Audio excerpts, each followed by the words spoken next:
સરથાણા વિસ્તારમાં આવેલા સ્વામિનારાયણ મંદિર ખાતે રાજ્ય સરકારના આરોગ્ય મંત્રી પ્રફુલભાઈ પાનસેરિયા દ્વારા દેશના પ્રધાનમંત્રી નરેન્દ્રભાઈ મોદી સાહેબને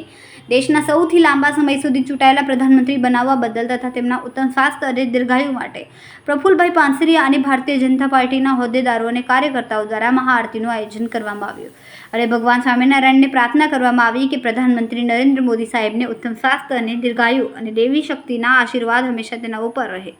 દેશને હજી આગળ વિકાસના માર્ગે લઈ જાય તેવી પ્રાર્થના કરવામાં આવી, જેમાં મોટી સંખ્યામાં ભારતીય જનતા પાર્ટીના કાર્યકરો અને હોદ્દેદારો ઉપસ્થિત રહ્યા। पूरा भारत ની અંદર ખુશીનો માહોલ અને એક ધામધૂમથી પર્વ ઉજવતા હોય એ રીતે દરેક મંદિરો, દરેક ધાર્મિક સ્થળોએ મહાઆરતીના કાર્યક્રમ એટલા માટે થઈ રહ્યા છે। આદરણીય નરેન્દ્રભાઈ મોદી સાહેબે 12 વર્ષ દેશના વિકાસ માટે એક એક ક્ષણ આપી છે। એમનો શ્વાસ પણ દેશના વિકાસ માટે લઈ રહ્યા છે।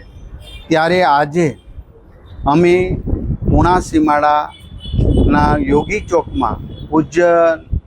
નિત્ય સ્વરૂપ સ્વામીએ બંધાવેલા મંદિરની અંદર સંતો મોટી સંખ્યામાં કાર્યકર્તાઓ દ્વારા મહાઆરતીનો કાર્યક્રમ રાખ્યો હતો અને જે યુગ પુરુષે દેશની 12 વર્ષની અંદર કાયાપલટ કરી છે, હજી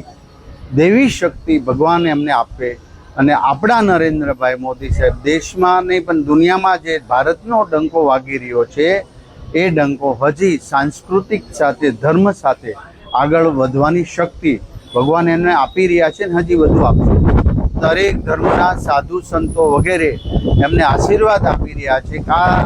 એક ઋષિતુલ્ય દેશના વડાપ્રધાન મળ્યા છે, એમને હજી વધુ શક્તિ મળે અને દેશ માટે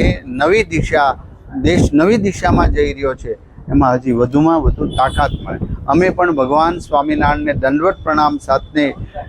કરબદ્ધ પ્રાર્થના કરી છે। આપણા નરેન્દ્રભાઈ હજી તંદુરસ્ત જીવન સાથે એક કર્મયોગી તરીકે જે કામગીરી કરી રહ્યા છે એમાં અનેક શક્તિઓ, દેવી શક્તિઓ એમને મદદ કરે અને આજે દેશ નવી દિશા તરફ જઈ રહ્યો છે એ દિશા સંપૂર્ણપણે આભને આમી જાય એવી શક્તિ આપે। અસ્તુ, જય સ્વામિનારાયણ।